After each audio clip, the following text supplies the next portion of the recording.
ദൈവനാമത്തിന് മഹത്വം ഉണ്ടാകട്ടെ. ഈ ടോക്ക് ഷോയിലേക്ക് ഏവരെയും സ്വാഗതം ചെയ്യുന്നു. ഇന്ന് നമ്മോടൊപ്പം ആയിരിക്കുന്നത് കർത്താവിൻ്റെ ദാസൻ റവറൻഡ് ഡോക്ടർ ഡാനിയൽ ജോർജ് അവറുകളാണ്. കർത്താവിൻ്റെ ദാസനെ ക്രൈസ്റ്റ് സെന്റർ ചർച്ച് സിഡ്നി ഒരുക്കുന്ന ഈ ഒരു ടോക്ക് ഷോയിലേക്ക് സ്വാഗതം ചെയ്യുന്നു. പ്രിയ കർത്താവിൻ്റെ ദാസൻ എൻ്റെ അധ്യാപകനായിരുന്നു. 90s ഞാൻ BTHന് പഠിക്കുന്ന സമയത്ത് എന്നെ പഠിപ്പിക്കുകയും ഞങ്ങളുടെ എല്ലാവരുടെയും ഒരു ഇൻസ്പിറേഷനും കൂടിയാണ് കർത്താവിൻ്റെ ദാസൻ. ഒരുപാട് ദൈവദാസന്മാരെ പഠിപ്പിച്ച് കർത്താവിൻ്റെ വേലയിലാക്കുവാൻ കഴിഞ്ഞ നാളുകളിലായി കർത്താവിൻ്റെ ദാസനെയും കുടുംബത്തെയും ഉപയോഗിക്കുന്നു. അതോർത്ത് ഞാൻ ദൈവത്തിന് സ്തോത്രം ചെയ്യുന്നു. ദൈവത്തിൻ്റെ ദാസൻ്റെ കോൺട്രിബ്യൂഷൻ ഞങ്ങളുടെ എല്ലാവരുടെയും ജീവിതത്തിൽ വളരെ അനുഗ്രഹമാണ്. ഇന്ന് നമ്മോടൊപ്പം ആയിരിക്കുന്നതിൽ വളരെ സന്തോഷം. നമ്മൾ ധ്യാനിക്കുന്ന വിഷയമെന്ന് പറയുന്നത് ordinary people extraordinary calling, സാധാരണ മനുഷ്യർ അസാധാരണ വിളി എന്ന വിഷയത്തെക്കുറിച്ചാണ്. സാറിനെക്കുറിച്ച് ക്രൈസ്തവ ലോകത്ത് മിക്കവരും അറിയും. കാരണം കർത്താവിൻ്റെ ദാസൻ്റെ മൂത്ത ജ്യേഷ്ഠൻ പാസ്റ്റർ രാജു മാവേലിക്കര അതിപ്രശസ്തനായ ഒരു ഗായകൻ ആയിരുന്നു. ഇപ്പോൾ കർത്താവിൽ വിശ്രമിക്കുന്നു. കർത്താവിൻ്റെ ദാസൻ പാസ്റ്റർ ഡാനിയൽ ജോർജ് അവറുകളെ തുടർന്ന് നമ്മോട് സംവാദിക്കുവാനായി ഞാൻ സ്വാഗതം ചെയ്യുകയാണ്. കർത്താവിൻ്റെ ദാസൻ തന്നെ പരിചയപ്പെടുത്തും. തൻ്റെ കുടുംബം, മിനിസ്ട്രി മുതലായ കാര്യങ്ങൾ നമ്മോടിപ്പോൾ പങ്കുവയ്ക്കും. Thank you. ആദ്യമായിട്ട് ഇങ്ങനെ ഒരു അവസരത്തിൽ പ്രൊഫസർ തോമസ് ഫിലിപ്പുമായി ഈ മാധ്യമത്തിൽ കൂടെ വന്നൊന്നിച്ച് കാണുവാൻ, ഇങ്ങനെയുള്ള ഒരു ടോക്ക് ഷോയിൽ സംബന്ധിക്കുവാൻ എന്നെ ക്ഷണിച്ചതിന് ആദ്യമായിട്ട് ഞാൻ നന്ദി രേഖപ്പെടുത്തുന്നു. വർഷങ്ങൾക്ക് ശേഷം ഗ്രേസ് ബൈബിൾ കോളേജിൽ പഠിപ്പിച്ചതിന് ശേഷം വർഷങ്ങൾക്ക് ശേഷം ഒരു ദിവസം ഒരു ഫോൺ വന്നു എന്നെ പരിചയപ്പെടുത്തി ഇങ്ങോട്ട്. അപ്പോഴാണ് എനിക്ക് മനസ്സിലായത്, ഇവിടെയാണല്ലോ. ഇപ്പം നേരത്തെ ഭോപ്പാലിലായിരുന്നു, അത് കഴിഞ്ഞപ്പോൾ ഓസ്ട്രേലിയയിലേക്ക് മൂവ് ചെയ്തെന്നറിഞ്ഞു. അങ്ങനെ ഇവിടെ ശുശ്രൂഷിക്കുന്നു.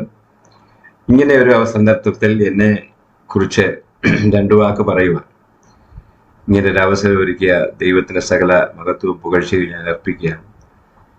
ഞാൻ ഒരു സാധാരണ ഇടത്തരം കുടുംബത്തിൽ കേരളത്തിൽ ജനിച്ചു വളർന്ന ഒരു വ്യക്തിയാണ്.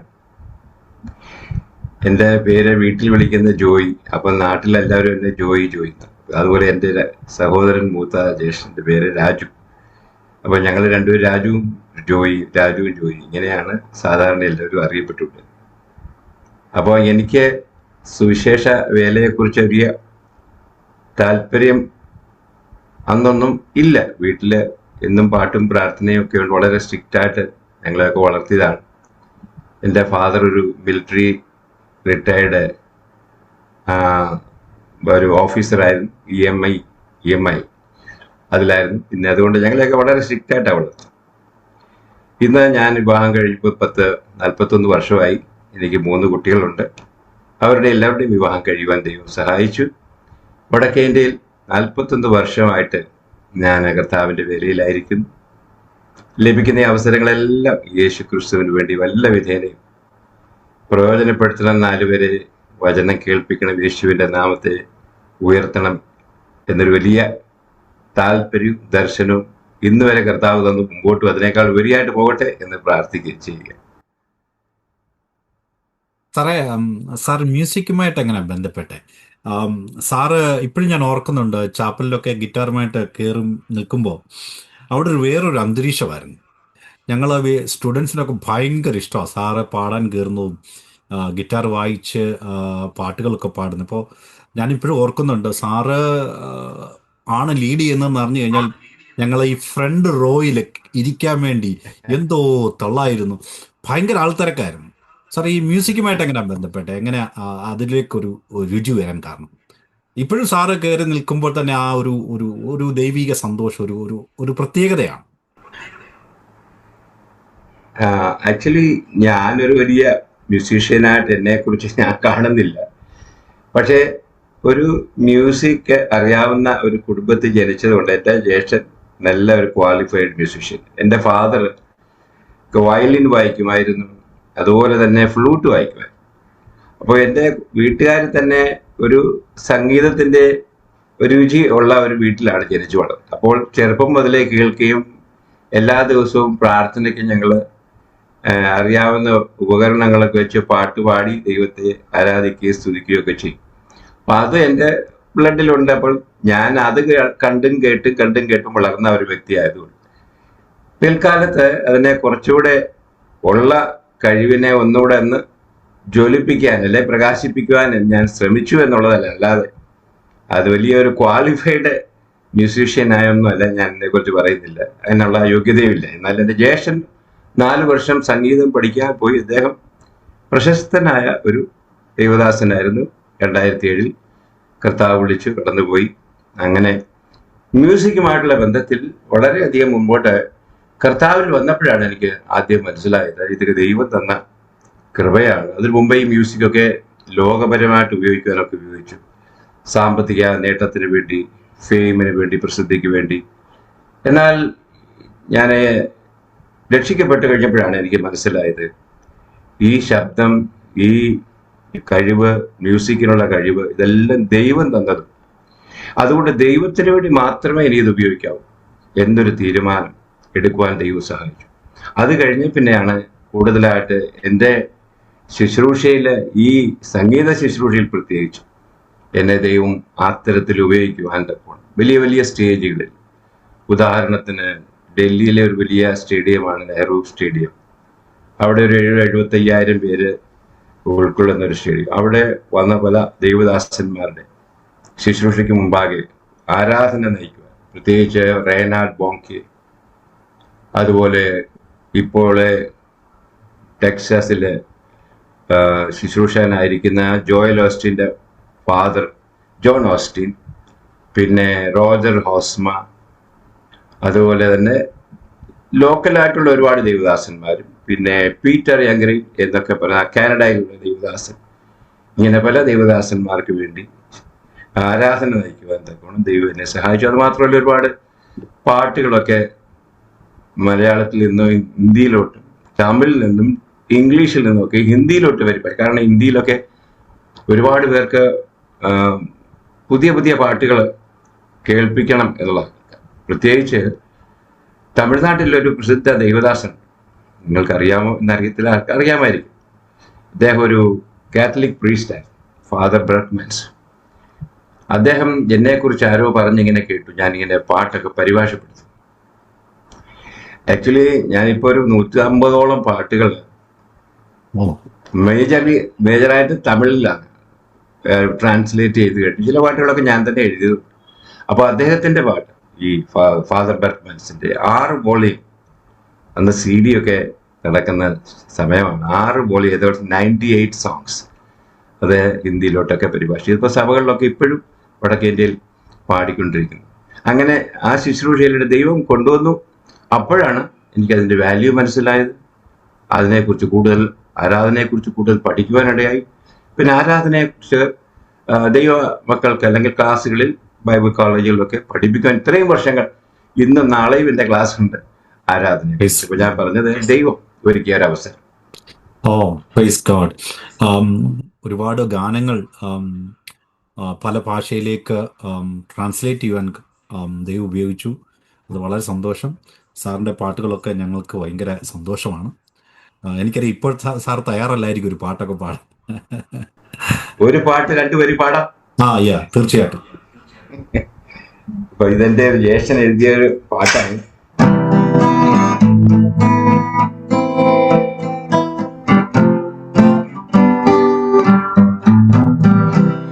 ഇനിയും കൃപയൊഴുകി വരും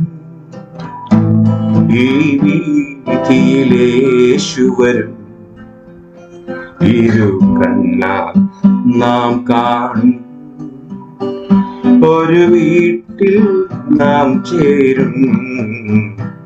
ഇനിയും കൃപയൊഴുകി വരും ഈ വീതിയിലേശു വരും, ഇരു കണ്ണാൽ നാം കാണും, ഒരു വീട്ടിൽ നാം ചേരും.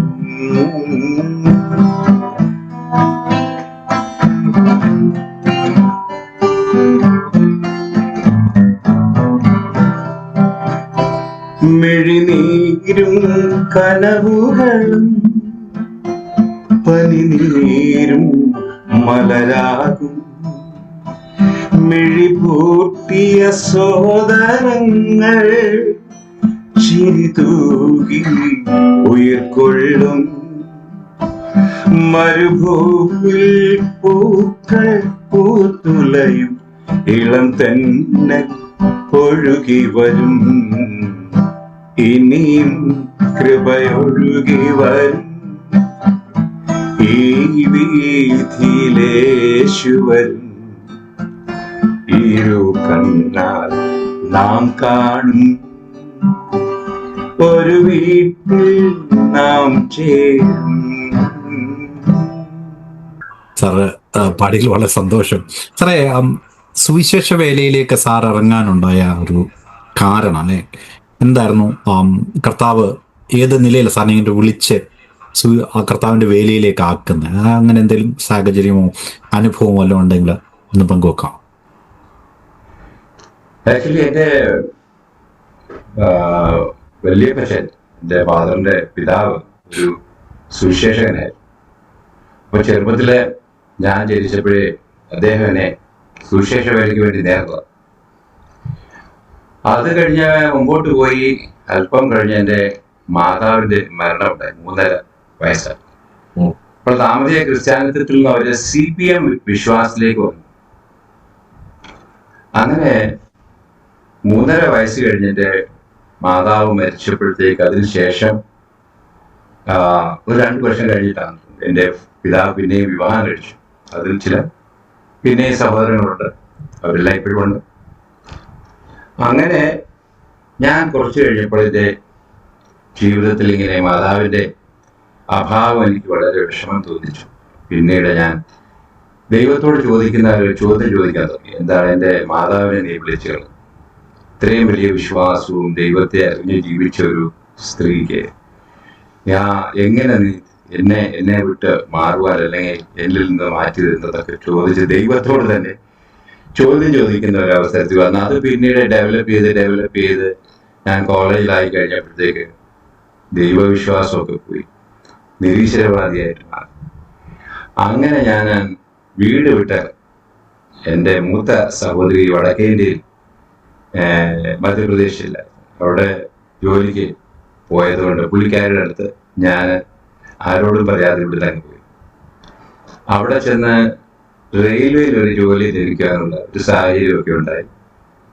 എൻ്റെ അവിടെ കൂടെ മറ്റ് 1-2 മലയാളികളും ഉണ്ടായിരുന്നു, പിന്നെ ഹിന്ദിക്കാരും. അതിൽ ഇച്ചിരി വിദ്യാഭ്യാസം എന്നുള്ളത് ഞാൻ ഡിഗ്രി പഠിച്ചുകൊണ്ട് 2ാമത്തെ വർഷം തീരാറായപ്പോഴാണ് പോയത്. അപ്പോൾ എനിക്ക് അങ്ങനെ പെർമനന്റ് ആകാൻ ഇരിക്കുമ്പോഴാണ് എൻ്റെ മൂത്ത സഹോദരിയുടെ കൂടെയാണ് ഞാൻ താമസിച്ചുകൊണ്ടിരുന്നത്.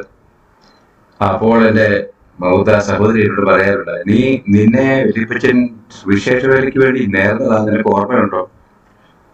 ഓ, ഞാൻ ദൈവത്തിലൊന്നും വിശ്വസിക്കുന്നില്ല, എനിക്കിതൊന്നും താല്പര്യമൊന്നുമില്ല. അങ്ങനെയാണ് മാമ പറഞ്ഞാട്ടെ, നമ്മുടെ മാതാവിനെ എന്തുകൊണ്ടാ ദൈവം വിളിച്ചേ? അങ്ങനെയാണോ ദൈവം? ഞാൻ വിശ്വസിക്കുന്നില്ല എന്നൊക്കെ പറഞ്ഞ് ഞാൻ എതിർത്ത് നോക്കി. പക്ഷെ പുള്ളിക്കാരി എന്നെ കർശനമായിട്ട് ശാസിച്ചിട്ട് പറഞ്ഞു, നിനക്കത് താല്പര്യമില്ലെങ്കിൽ ഈ വീട്ടിൽ നിനക്ക് ഇനി താമസിക്കാൻ സാധിക്കില്ല. അത് എന്നെ വളരെ പ്രയാസപ്പെട്ടു. കാരണം മാതാവും ഇല്ല, പിന്നെ മൂത്ത സഹോദരിയാണ് മാതാവിന്റെ സ്ഥാനത്തുണ്ട്, അതും അന്യദേശത്ത്. എനിക്ക് സ്വന്തമായിട്ട് വീടെടുത്ത് താമസിക്കാനുള്ളതായ വരുമാനം ഒന്നും ഇല്ലായതുകൊണ്ട് ഞാൻ വളരെ വിഷമിച്ചു. കുറച്ച് ദിവസം കഴിഞ്ഞ് ഞാൻ പറഞ്ഞു, ശരി, നിങ്ങൾ പറയുന്നതല്ല. പിന്നെ എൻ്റെ മൂത്ത സഹോദരിയും ഭർത്താവും കൂടെ ചേർന്ന് എനിക്ക് വേണ്ടി അവര് പോയിക്കൊണ്ടിരുന്ന ഒരു പള്ളിയിൽ എനിക്ക് വേണ്ടി കാര്യങ്ങളൊക്കെ ക്രമീകരിച്ചു. അങ്ങനെ ഞാൻ അവിടെ എത്തിച്ചേരാനിടയായി. ഞാൻ ചുരുക്കി പറയട്ടെ, എത്തിച്ചേരാനിടയായി.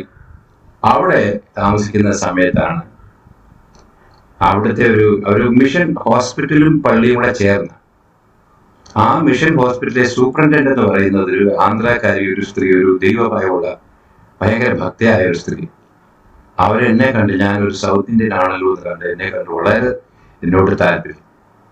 എന്നെ വിളിച്ച് പ്രത്യേകം സുവിശേഷമൊക്കെ പറയുകയും, അപ്പൊ എൻ്റെ ഉള്ളിൽ എന്നെ കണ്ടപ്പോൾ അവർക്ക് മനസ്സിലായി ഇവന് ഉള്ളിൽ ദൈവവിശ്വാസമൊന്നുമില്ല, ക്രിസ്തീയ കുടുംബത്തിൽ ജനിച്ചയാണെന്ന് അവർക്ക് എന്തോ മനസ്സിലായി.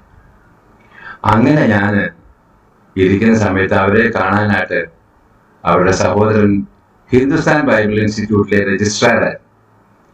അവരെ സന്ദർശിക്കാനായിട്ട് വന്നപ്പോൾ എന്നെ അദ്ദേഹമായിട്ട് പരിചയപ്പെടുത്തി അദ്ദേഹത്തിനെ ഇവിടെ പറഞ്ഞു, ഇത് ജോർജ് ഒരു നല്ല സഹോദരനാണ്, ഇവനെ നമ്മുടെ ബൈബിൾ കോളേജിൽ അയക്കണം, ഇവിടുത്തെ വേണ്ട, ഇവിടുത്തെ സെമിനാരിയിലൊന്നും വിടണ്ട, ഇവനെ അവിടുത്തെ ബൈബിൾ കോളേജിൽ നിങ്ങൾ പോയിട്ട് തിരിച്ചു വരുമ്പോൾ അവിടെ ചെല്ലുമ്പോൾ ഒരു ആപ്ലിക്കേഷൻ ഫോം അയച്ചു തരണം. അങ്ങനെ അദ്ദേഹം അയച്ചു തന്നു. ഞാൻ ഫില്ലപ്പ് ചെയ്തു. ഒരു ചെറിയ തോതിലൊക്കെ ഒരു സാക്ഷ്യമൊക്കെ ഉണ്ടാക്കി അങ്ങ് അയച്ചു. അപ്പോഴും എന്റെ ഉള്ളിൽ പല ആത്മീയമായ ഭയം ഉള്ളിലുണ്ട്, ഒരു ദൈവമുണ്ട്. പക്ഷെ ഞാൻ എന്താ ചെയ്യുന്നതെന്ന് എനിക്കൊരു കുറ്റബോധമുണ്ട്. അങ്ങനെ ഞാൻ ഹിന്ദുസ്ഥാൻ ബൈബിൾ ഇൻസ്റ്റിറ്റ്യൂട്ട് എത്തി. അവിടെ വെച്ചാണ് ശരിയായിട്ട് സുവിശേഷം കേട്ടത്. എന്നെ കണ്ടപ്പോൾ ഒരു സീനിയർ സ്റ്റുഡൻ്റ് ആയ ഒരു സഹോദരൻ, ആന്ധ്രാക്കാരൻ, ആ മനുഷ്യൻ ഇപ്പോൾ ജീവിച്ചിരിപ്പുണ്ടോ എന്ന് എനിക്ക് അറിഞ്ഞൂടാ. അദ്ദേഹമാണ് ഇമ്മാനുവൽ, അദ്ദേഹത്തിന്റെ പേര്. അദ്ദേഹമാണ് എന്നെ കർത്താവിലേക്ക് നയിച്ചത്. 1977 ജൂലൈ മാസം 6-ാം തീയതി യേശുവിനെ സ്വീകരിച്ചു. അപ്പോഴാണ് എനിക്ക് മനസ്സിലായത്, ഈ യേശു എന്നെ വിളിച്ചു ഈ വേലയ്ക്ക് വേണ്ടി. അപ്പോൾ കർത്താവ് വിളിച്ചു എന്നുള്ള അന്ന് എനിക്ക് കൺഫർമായി. അങ്ങനെയാണ് ഞാൻ കർത്താവിന്റെ വേലയ്ക്ക് വേണ്ടി അവിടെ പഠിക്കുകയും ഒരുങ്ങുകയും ഒക്കെ ചെയ്തത്. That's very good. സാറ് പറഞ്ഞല്ലോ, സാർ ഒരുപാട് വർഷം നോർത്ത് ഇന്ത്യയിൽ, വടക്കേ ഇന്ത്യയിൽ കർത്താവിന്റെ വേലയിലായിരുന്നു. ഇപ്പോൾ കേരളത്തിൽ പാർക്കുന്നു, ശരിയല്ലേ? ഈ നോർത്ത് ഇന്ത്യയിൽ ഒരുപാട് വർഷങ്ങൾ ശുശ്രൂഷിച്ചു. ശുശ്രൂഷയിൽ എടുത്തു പറയാൻ പറ്റുന്ന എന്തെങ്കിലും അനുഭവങ്ങൾ ഉണ്ട്? എനിക്കറിയാം ഒരുപാട് അനുഭവങ്ങളുണ്ട്. പഠിപ്പിക്കുന്ന ശുശ്രൂഷയായിരുന്നാലും സഭാ ശുശ്രൂഷയായിരുന്നാലും ഗാന ശുശ്രൂഷകളായിരുന്നാലും എല്ലാ നിലയിലും ഒരുപാട് അനുഭവങ്ങളുണ്ട്. ഞങ്ങളോടൊക്കെ പങ്കുവെക്കാൻ പറ്റുന്ന, അല്ലെങ്കിൽ ഞങ്ങൾക്ക് പ്രചോദനം തരുന്ന എന്തെങ്കിലും ഒന്ന് പറയാം. സത്യം പറഞ്ഞാല് ഒരുപാട് അനുഭവങ്ങൾ ഉണ്ട്. ഞാൻ സുവിശേഷവേല ബൈബിൾ കോളേജിൽ പഠിച്ചു കഴിഞ്ഞു. എനിക്ക് വേണ്ടി അന്ന് അവിടെ ഫീസ് കൊടുത്താ പഠിച്ചു. അപ്പോൾ ആ ഫീസ് കൊടുക്കാൻ ചില സമയത്ത് അവർ ഫീസ് സമയത്തിന് അയക്കാറ്. പഠിക്കുന്ന സമയത്ത് എല്ലാവരും അന്ന് മണി ഓർഡറാണ്. അപ്പൊ അവിടെ ഒരു മോണിറ്ററുണ്ട്. വന്ന മണി ഓർഡറൊക്കെ ആർക്കൊക്കെ ഇന്ന് മണി ഓർഡർ ഉണ്ടെന്നുള്ളത് ഇങ്ങനെ ലഞ്ചിന്റെ സമയത്ത് അവിടെ ഒരു മരച്ചോട്ടിൽ എല്ലാവരെയും വിളിച്ചു കൂട്ടി പേര് വിളിക്കുന്ന സമയത്ത് ഞാനിങ്ങനെ ശ്രദ്ധിക്കും, എന്റെ പേര് വിളിക്കും, ഇന്നുണ്ടോ. അപ്പൊ ഇത് പഠിക്കുന്ന സമയത്ത് ഒരു അനുഭവം, ശുശ്രൂഷയിൽ ഒരുപാട് നേരത്തിന്റെ അനുഭവമാണ്. അപ്പോൾ 2 മാസമായിട്ട് എനിക്ക് പൈസ ഒന്നും കിട്ടി. അപ്പോൾ എനിക്ക് വീട്ടിൽ നിന്ന് ആരോടും ഞാൻ സഹായം ചോദിച്ചിട്ടുമില്ല. അപ്പോൾ ഞാനിങ്ങനെ കർത്താവ് എന്നെ വിളിച്ചെങ്കിൽ എനിക്ക് തീർച്ചയായിട്ടും എനിക്ക് വേണ്ടി ദൈവം പ്രവർത്തിക്കുമെന്നൊരു വലിയ വിശ്വാസം. അങ്ങനെ എനിക്ക് അവിടെ 2 മാസം ഫീസ് കൊടുക്കാനില്ലാഞ്ഞുകൊണ്ട് എന്നെ ഓഫീസിൽ വിളിപ്പിച്ചു. പറഞ്ഞു, എനിക്ക് നാളെ മുതൽ മെസ്സിൽ ആഹാരമൊന്നും ഉണ്ടാകില്ല, സ്വന്തമായിട്ട് എങ്ങനെയെങ്കിലും കാര്യം നോക്കിക്കോണം പറഞ്ഞു. ഞാനത് കേട്ടപ്പോൾ വളരെ, ഇത്രയും അന്ന് പറഞ്ഞാൽ പുതുതായിട്ട് വിശ്വാസിൽ വന്ന് പഠിക്കാൻ തുടങ്ങി, ഇങ്ങനെയുള്ള അനുഭവം ഞാനിവിടെ പോകും, ആരോട് പറയും, പോയിരുന്ന് കരയും പ്രാർത്ഥിക്കും, എന്റെ മുറിയിൽ പോയിരുന്നു. അങ്ങനെ ഞാൻ ഒരു ദിവസം പ്രാർത്ഥനയ്ക്ക് കഴിഞ്ഞ് തിരിച്ച് താഴോട്ട് വന്ന് ഒരാളോട് 5 രൂപ കടം മേടിച്ചു. അപ്പൊ അവിടെ നിന്ന് കഴിക്കരുതെന്നാണല്ലോ. അപ്പൊ ഞാൻ 5 രൂപ എന്ന് പറഞ്ഞാൽ വലിയ ഒരു എമൗണ്ടാണ്. 10 പൈസയ്ക്കൊക്കെ ചായ കിട്ടുന്ന സമയം. ആ എമൗണ്ട് വാങ്ങിച്ച് പുറത്ത് പോയി ചായ കുടിച്ച് തിരിച്ചു വരുമ്പോഴത്തേക്ക് ഒരാൾ പറഞ്ഞു, ഓഫീസിൽ വിളിക്കുന്നെന്ന് പറഞ്ഞു. അയ്യോ, നീ എന്തിനാ വിളിക്കുന്നത്? അപ്പൊ പറഞ്ഞു, നിങ്ങളുടെ ഫീസ് എല്ലാം കൊടുത്തു കഴിഞ്ഞു. എന്തോ? ഞാൻ പറഞ്ഞ ആരും? ആ കൊടുത്ത ആൾ പറഞ്ഞു, അദ്ദേഹത്തിന്റെ പേര് പറയണ്ടായെന്ന് പറഞ്ഞു. അപ്പൊ അതൊരു അനുഭവമാണ് പഠിക്കുന്ന സമയം. ഈ സുവിശേഷ വേലയിൽ കഴിഞ്ഞു മറ്റൊരു അനുഭവം കൂടെ പറഞ്ഞ് ഞാൻ നിർത്താം. ഞാൻ തുടങ്ങിയപ്പം ഞാൻ ഡൽഹിയിൽ വന്ന്, അന്ന് എനിക്ക് 1984, അതായത് അതിനു മുമ്പ് ഞാൻ ഈ നാമതീയ കുട്ടികളോട് എന്നോട് പഠിപ്പിച്ചവർക്ക് വേണ്ടി ഞാൻ പ്രാക്ടിക്കൽ സമയത്ത് അവിടെ പോകുമായിരുന്നു, എന്ന് പറഞ്ഞാൽ വെക്കേഷൻ. അങ്ങനെ ഇരിക്കാൻ അതെല്ലാം ഞാൻ നിർത്തി. അവരോട് അവസാനം പറഞ്ഞു, അവർ ഈ നാമതേയക്കാരാണ്. ഞാൻ പറഞ്ഞു, എനിക്ക് സ്നാനപ്പെടണം. അപ്പൊ അന്ന് സ്നാനപ്പെട്ടില്ലെന്ന് പറഞ്ഞു. സ്നാനപ്പെടണം, അത് ഈ സ്നാനപ്പെടല്ലേ ചെറുപ്പത്തിൽ, അതല്ല, എനിക്ക് മുഴുവൻ സ്നാനം എടുക്കണം. ഇവിടെ സാധിക്കില്ലെന്ന്. അപ്പം എനിക്ക് എങ്ങനെയെങ്കിലും സ്ഥാനപ്പെട്ടേ മതിയാവും, കാരണം ദൈവവചനം അതാ പഠിപ്പിക്കുന്നത് പറഞ്ഞു.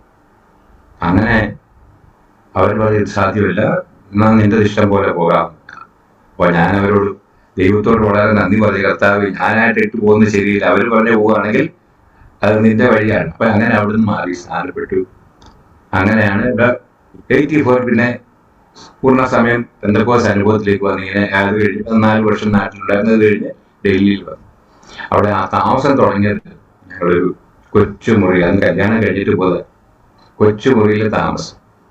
ആ കിച്ചൺ എന്ന് പറയുന്നത് മുകളിലോട്ട് കയറുന്ന ഈ സ്റ്റെയർ കേസിന്റെ അടിയിൽ ഒരു ചെറിയ സ്ഥലം, തിരി വെച്ച് കത്തിക്കുന്ന സ്റ്റൗ കൊണ്ട്.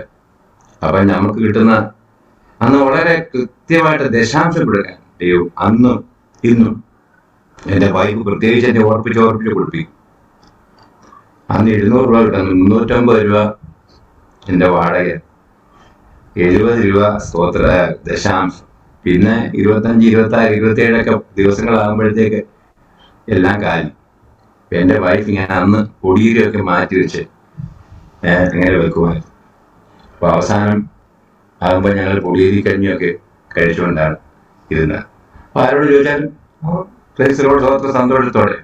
അപ്പൊ അത് ഒരു ആരംഭകാലത്ത് ഒരു അനുഭവം. പിൽക്കാലത്ത് ഒരുപാട് മറ്റ് ഇതുപോലെയുള്ള അനുഭവങ്ങളുണ്ട്. ദൈവം എന്നാൽ ഓരോ സമയത്തും നമ്മൾ വിശ്വാസം വർദ്ധിക്കുന്നത് പ്രാക്ടിക്കലായിട്ട് നമ്മൾ അതിനെ കർത്താവുമായിട്ട് ചേർന്ന് നടക്കുമ്പോൾ വളരുന്ന ഒരു വസ്തുതയായിട്ടാണ് ഞാൻ വിശ്വാസത്തെ കാണുന്നത്. അത് നമ്മുടെ ഉള്ളിൽ കർത്താവിനോടുള്ള സ്നേഹത്തിൽ നിന്നും വചനത്തിലെ അറിവിൽ നിന്നും ആ ദൈനംദിന ജീവിതത്തിൽ നിന്നും പ്രായോഗിക ജീവിതത്തിൽ ഒരുപാട് അനുഭവങ്ങൾ പറയാനുണ്ട്. ഞാൻ ചുരുക്കി പറയരുത്, ഇങ്ങനെയുള്ളതായ പല അനുഭവങ്ങൾ ദൈനംദിന 41 വർഷം അല്ലെ ബൈബിൾ കോളേജിൽ ഇപ്പൊ എവിടെ ചെന്നാലും ഏതെല്ലാം പട്ടണത്തിൽ ചെന്നാലും സാറേ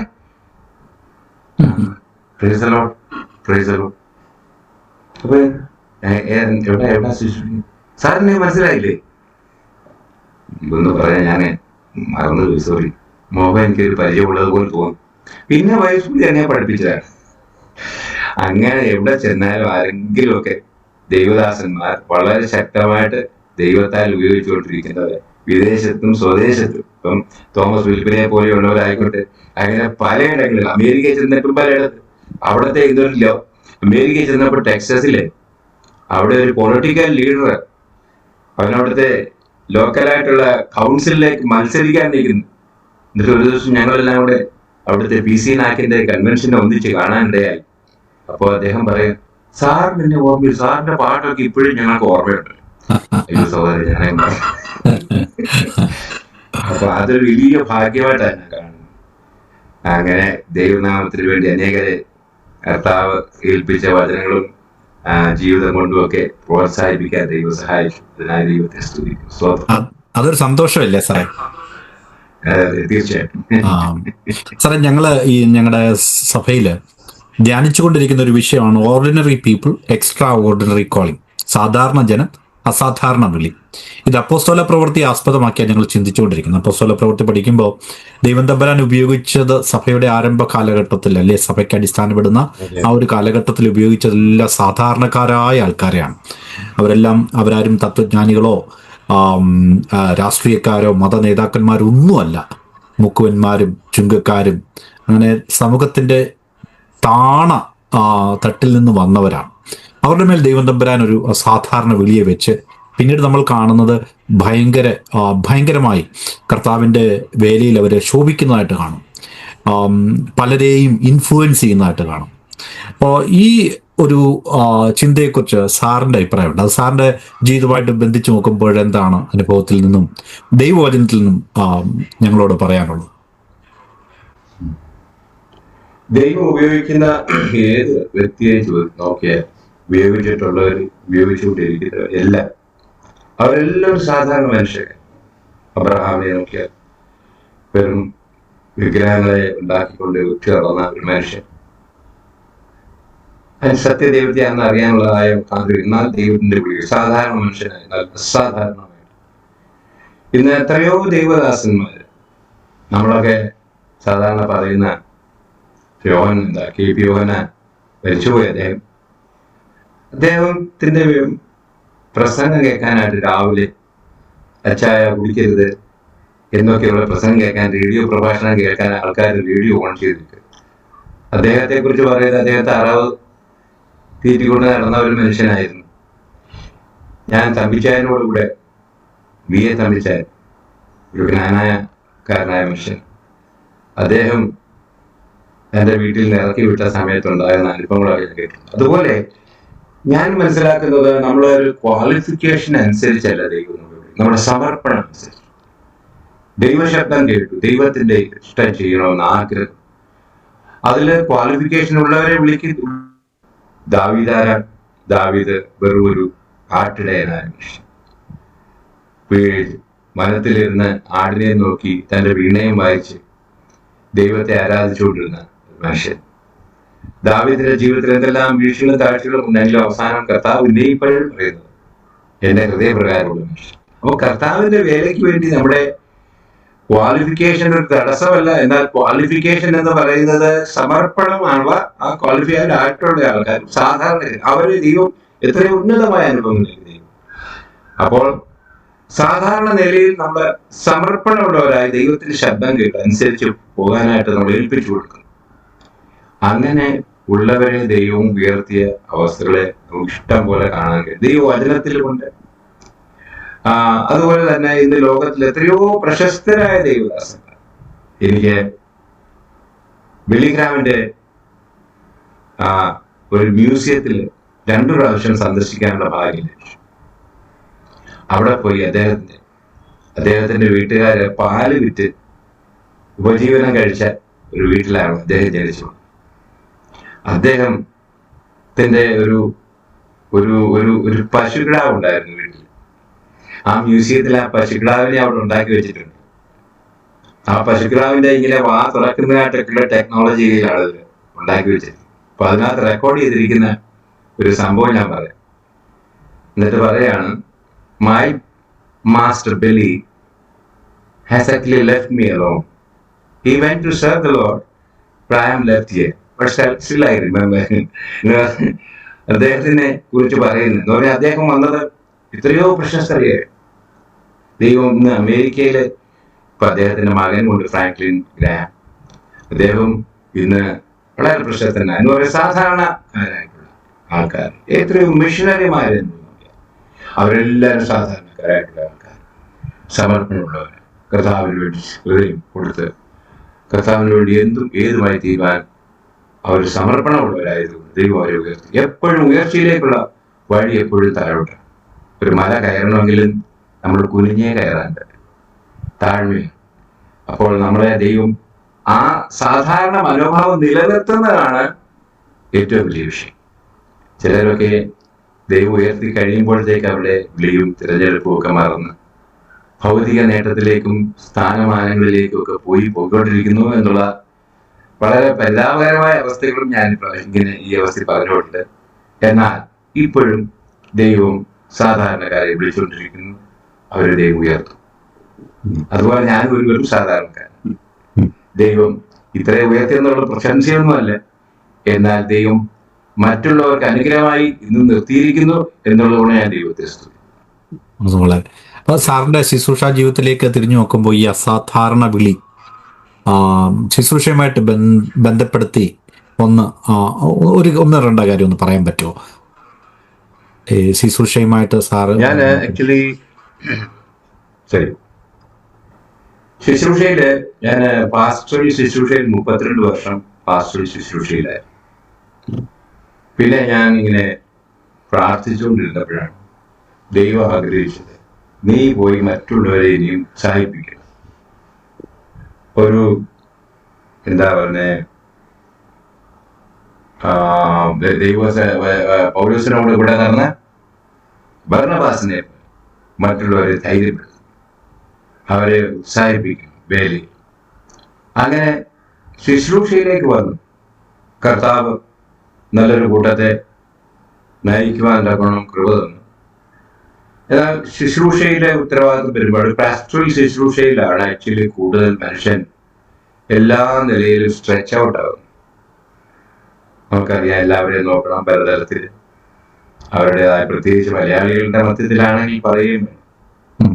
എന്തെല്ലാം ഡിമാൻഡ്സ് ഉള്ളവര്, അവര് കൊച്ചുകുഞ്ഞുങ്ങളെ പോലെയാണ്. ഇന്ന് സഭാ ശുശ്രൂഷയിലെ വിശ്വാസികളുടെ സമൂഹത്തെ കുറിച്ച് നോക്കുമ്പോൾ ചില പ്രത്യേകതകളുണ്ട്. അവര് ചിലര് ശൈശവ പ്രായത്തിൽ തന്നെയാണ് ഇപ്പോഴും. പിന്നെ ചിലര് അവരുടെ സ്ഥാനം അറിയാത്തതായി, പിന്നെ അവരുടെ വിളി എന്തെന്ന് അറിയാതെ തന്നെ സഭയിൽ ഇരിക്കുകയാണ്. മൂന്നാമത്തെ കൂട്ടരാണ് പക്വതയുള്ളത്. ഈ 3 കൂട്ടരാണ് ഇന്ന് സഭയിൽ കാണുന്നത്. കൊരിന്ത്യ സഭയെ കുറിച്ച് പറയുമ്പോൾ ഒരു ശൈശവ സഭ പോലെയാണ്. അടിയും പിടിയും വഴക്കും സ്ഥാനത്തെ കുറിച്ചും പൗലോസിന്റെ കൂട്ടർ, അപ്പോലോസിന്റെ കൂട്ടർ. അതൊക്കെ ഈ ശുശ്രൂഷയിൽ എന്ന് പറഞ്ഞാൽ കർത്താവിന്റെ ഹൃദയം പ്രാപിക്കുക. ആ ഒരു ഹൃദയപ്രകാരം എല്ലാവരുടെ അടുത്തും നമ്മുടെ മാനുഷികമായ നിലയിൽ നമുക്ക് ഇഷ്ടമല്ല എന്ന് തോന്നുന്ന കാര്യങ്ങൾ ഏൽപ്പിച്ചു കൊടുത്തുകൊണ്ട് പോകാനുള്ള ഒരവസ്ഥയാണ്. അപ്പൊ അതിനുവേണ്ടി ഏൽപ്പിച്ചു കൊടുക്കുക. പിന്നെ എന്നെ സംബന്ധിച്ചിടത്തോളം കർത്താവ് ഇങ്ങനെ ആരാധനയെ കുറിച്ചും മറ്റുള്ളവരെ നയിക്കുവാൻ നോക്കും. ഒരു സംഗീത ശുശ്രൂഷയിലേക്ക് മുമ്പോട്ട് പ്രത്യേകിച്ച് ഇറങ്ങുവാൻ നോക്കും. അതുകൊണ്ട് ഇന്ന് ഒരുപാട് പേർക്ക് ആ ഒരു ശുശ്രൂഷയെക്കുറിച്ച്, ശുശ്രൂഷയിൽ അനുഗ്രഹം പ്രാപിപ്പാൻ ഇടയായതുകൊണ്ട് ഞാൻ ദൈവത്തെ സ്തുതിക്കുന്നു. അതോടൊപ്പം പാസ്റ്ററൽ മിനിസ്ട്രി കൊണ്ടുപോകാൻ ഇത്രയും വർഷങ്ങൾ കഴിഞ്ഞ് ഇപ്പോഴും കർത്താവിനെ സഹായിച്ചുകൊണ്ടിരിക്കുന്ന പല സഭകളിൽ പോയി അവരെ ഉത്സാഹിപ്പിക്കുകയും ധൈര്യപ്പെടുത്തുകയും, അത് വിശ്വാസിയായിക്കോട്ടെ പാസ്റ്റർ ആയിക്കോട്ടെ, സുവിശേഷ പല പാസ്റ്ററൽ കോൺഫറൻസിന് പ്രസംഗിക്കുവാൻ, ഫാമിലി കോൺഫറൻസിന് പ്രസംഗിക്കുവാൻ, കോൺഫറൻസ് നടത്തുവാൻ, ഇതൊക്കെ ദൈവം ചെയ്തുകൊണ്ടിരിക്കുന്നു. അങ്ങനെ ശുശ്രൂഷയുടെ ഒരുപാട് ഇങ്ങനെയുള്ള അനുഭവങ്ങൾ എന്റെ ജീവിതത്തിൽ എനിക്ക് അനുഭവിക്കാൻ ഇടയായിട്ടുണ്ട്. പല ദൈവദാസന്മാരുടെ കീഴിൽ ഇരുന്ന് പഠിക്കുന്നതും ഒരു ആവശ്യമാണ്. നമുക്ക് നേതൃത്വത്തിൽ ഒരാൾ നമ്മളെ എപ്പോഴും ഉള്ളപ്പോൾ ഏറ്റവും ആവശ്യം അത് ശുശ്രൂഷയിൽ പലപ്പോഴും ഒരു ഇൻഡിപെൻഡന്റ് മെന്റാലിറ്റി നമ്മൾ വരുന്നത് വളരെ സൂക്ഷിക്കണം. നമുക്ക് നമ്മുടെ മേലൊരാളുണ്ട് എന്ന് ഈ ലോകത്തിൽ വെച്ച് ഏറ്റവും മേലെ അധികാരം നമുക്ക് കർത്താവ് തന്നെ. അപ്പോൾ ഈ ലോകത്ത് തന്നെ നമ്മുടെ ഹാസ് ബി ഓവർ അസ്. അപ്പൊ അത് നമ്മൾ എപ്പോഴും മനസ്സിലാക്കി ശുശ്രൂഷയിൽ മുമ്പോട്ട് പോയാൽ മാത്രമേ ദൈവത്തിന്റെ നാമം യഥാർത്ഥമായിട്ട് മഹത്വപ്പെടുവാനിടയാകുള്ളൂ എന്ന് ഞാൻ വിശ്വസിക്കുന്നു. താങ്ക് യു സാറേ. നമ്മളിനിയും കൺക്ലൂഡ് ചെയ്യാനായിട്ട് പോവുകയാണ്. അവസാനമായിട്ട് ഞങ്ങളോടൊക്കെ എന്താണ് സാറിന് പറയാനുള്ളത്? നമ്മൾ ഇതുകൊണ്ട് ഇവിടെ നിർത്തത്തില്ല, വേറൊരു സെഷനോടെ സാറുമായിട്ട് നമ്മൾ കൂടും. അന്ന് തീർച്ചയായിട്ടും ആൻറ്റിയും ഒപ്പം കാണുമെന്ന് ഞാൻ വിശ്വസിക്കുന്നു. അന്നൊരു സ്ട്രെച്ചായിട്ട് നമുക്ക് അല്പനേരം ഇരുന്ന് സംസാരിക്കാനും അതുപോലെ സാറിൻ്റെ ഗാനങ്ങളൊക്കെ രണ്ടുപേരും ഒന്നിച്ച് പാടുന്നതൊക്കെ കേൾക്കാനും നമുക്ക് അവസരമുണ്ടാകും. അവസാനമായിട്ട് കൺക്ലൂഡ് ചെയ്യുമ്പോൾ സാറിന് എന്താണ് ഞങ്ങളോട് എല്ലാവരോടും പറയാനുള്ളത്? ഒരു 2 മിനിറ്റിനകത്ത് സാർ പറഞ്ഞു. എനിക്ക് വിശ്വാസികളോട് പറയാനുള്ളത്, വിശ്വാസികളുടെ ഒരു ധാരണയുണ്ട്. അതായത് ഈ ശുശ്രൂഷ എന്ന് പറയുമ്പോൾ അത് പാസ്റ്റർമാർക്ക് വേണ്ടി മാത്രമുള്ളതെന്നാണ്. എന്നാൽ എഫേസ്യ ലേഖനം 11-ാം അധ്യായം 11-ാം വാക്യത്തിൽ 4-ാം അധ്യായം 11-ാം വാക്യത്തിൽ നമ്മൾ വായിക്കുന്ന 5 ശുശ്രൂഷകളെ കുറിച്ചുള്ള വായിക്കുമ്പോൾ അത് എന്തിനു വേണ്ടിയുള്ളതാണെന്ന് പറഞ്ഞാൽ വിശ്വാസികളെ ശുശ്രൂഷയ്ക്ക് വേണ്ടി ട്രെയിൻ ചെയ്യുന്നത്, അല്ലെങ്കിൽ അവരെ അതിനുവേണ്ടി ഒരുക്കിയെടുക്കുന്നതിന് വേണ്ടിയുള്ള. അപ്പോൾ ഓരോ വിശ്വാസിയും ഒരു ശുശ്രൂഷകനാണ് അല്ലെങ്കിൽ ശുശ്രൂഷകയാണ് എന്നുള്ള കാര്യം ഒന്ന്. രണ്ടാമത്, ശുശ്രൂഷകന്മാരിൽ നമ്മൾ വാസ്തവത്തിൽ ഒരിക്കലും 2 ശത്രുക്കളാണുള്ളതെന്നാണ് എൻ്റെ ധാരണ കേട്ടോ. ഒന്ന് പിശാച് തന്നെ, എന്നാൽ അകത്ത് നമ്മുടെ അഹംഭാവം, അത് രണ്ടാമത്തെ ശത്രു. അകത്തൊരുവനുണ്ട്, അകത്തിരുന്നവനെ പുറത്തു വിട്ടു, പക്ഷെ അകത്ത് വേറെ ആളുകളുണ്ട്, അതാണ് നമ്മുടെ സെൽഫ്. അതിനോട് എപ്പോഴും നമ്മൾ പോരാടി നമ്മൾ ജയിച്ചെങ്കിൽ മാത്രമേ, കാരണം കർത്താവ് പറഞ്ഞ ഒരുവൻ എന്നെ അനുഭവിപ്പാൻ ഇച്ഛിച്ചാൽ തന്നെത്താൻ ത്യജിച്ച് തന്റെ ക്രൂശിൽ എന്നെ അനുഗമിക്കട്ടെ. അപ്പോൾ ശുശ്രൂഷയുടെ മുഖത്ത് ഇന്ന് പുതുതായിട്ട് വന്നുകൊണ്ടിരിക്കുന്ന യൗവനക്കാരോട് എനിക്ക് പറയാറുണ്ട്, ഒരിക്കലും പദവിയും മാനവും മഹത്വവും ഇതൊക്കെ ഇന്ന് ഒരുപാട് പേർ പ്രശസ്തി പ്രാപിക്കുന്നതിന് പെട്ടെന്ന് വലിയ സമയങ്ങളൊന്നും വേണം. ഞങ്ങളൊക്കെ 100 സ്റ്റേജുകളിൽ കയറി പാട്ടൊക്കെ പാടിക്കഴിഞ്ഞപ്പോഴാണ് ചിലരൊക്കെ നമ്മളെ അറിയാൻ തുടങ്ങി. ഇന്നൊരു പണ്ട് ഒരു യൂട്യൂബിൽ ഒരു വീഡിയോ ഇട്ട് കഴിയുമ്പോഴത്തേക്ക് അതിനകത്ത് 4 ലൈക്സ് ആയി കഴിയുമ്പോഴത്തേക്ക് ആൾക്കാർ 4 പേരെ അറിഞ്ഞു, പിന്നെ ഒരു പ്രശസ്തരായാണ്. അപ്പൊ അതുപോലെ യൗവനക്കാർക്ക് കർത്താവിന്റെ വിളിയെ കുറിച്ച് മനസ്സിലാക്കി ശുശ്രൂഷയിൽ അനുഗ്രഹിക്കപ്പെടേണ്ടത് ആ പ്രിൻസിപ്പിൾസ് ഒന്നും മറക്കാതെ നമ്മുടെ അഹംഭാവത്തോട് നമ്മൾ എന്നും പോരാടി പരിശുദ്ധാത്മാവിനെ നമ്മുടെ ജീവിതത്തിൽ കൂടുതൽ സ്ഥാനപ്പെടുത്തി മുമ്പോട്ട് പോയാൽ കർത്താവിനെ സഹായിക്കും. ഇത്രത്തോളം സമയം തന്നല്ലോ. പിന്നെയും ദൈവമെങ്കിൽ ഒന്നിനെയും കാണാൻ പ്രൈസ് ദി ലോർഡ്. വളരെ സന്തോഷം, വളരെ നന്ദി. Ordinary people extraordinary calling എന്ന ഈ പ്രോഗ്രാമിൽ സാറിൻ്റെ വിലപ്പെട്ട സമയം ചെലവഴിച്ചതിൽ ഒത്തിരി സന്തോഷമുണ്ട്. Thank you so much. Christ centre church സിഡ്നിയിലുള്ള ഈ സഭയുടെ നന്ദി അറിയിക്കുന്നു. നമുക്ക് വീണ്ടും കാണണം. അന്ന് ആൻറ്റിയോടൊപ്പം അല്പനേരം നമുക്ക് സമയം ചെലവഴിക്കാം. അതുപോലെ സാറിൻ്റെ ഗാനങ്ങളൊക്കെ കേൾക്കുവാനും അത് ആ ഒരു അവസരം നമുക്ക് ഉപയോഗിക്കാനായിട്ട് കഴിയട്ടെ. സ്വർഗത്തിലെ ദൈവം സാറിനെയും കുടുംബത്തെയും ധാരാളമായിട്ട് അനുഗ്രഹിക്കട്ടെ, ഉപയോഗിക്കട്ടെ എന്ന് ഞങ്ങളും പ്രാർത്ഥിക്കുന്നു. ദൈവത്തിന്റെ കൃപ കൂടെ ഇരിക്കട്ടെ. Thank you so much. God bless you.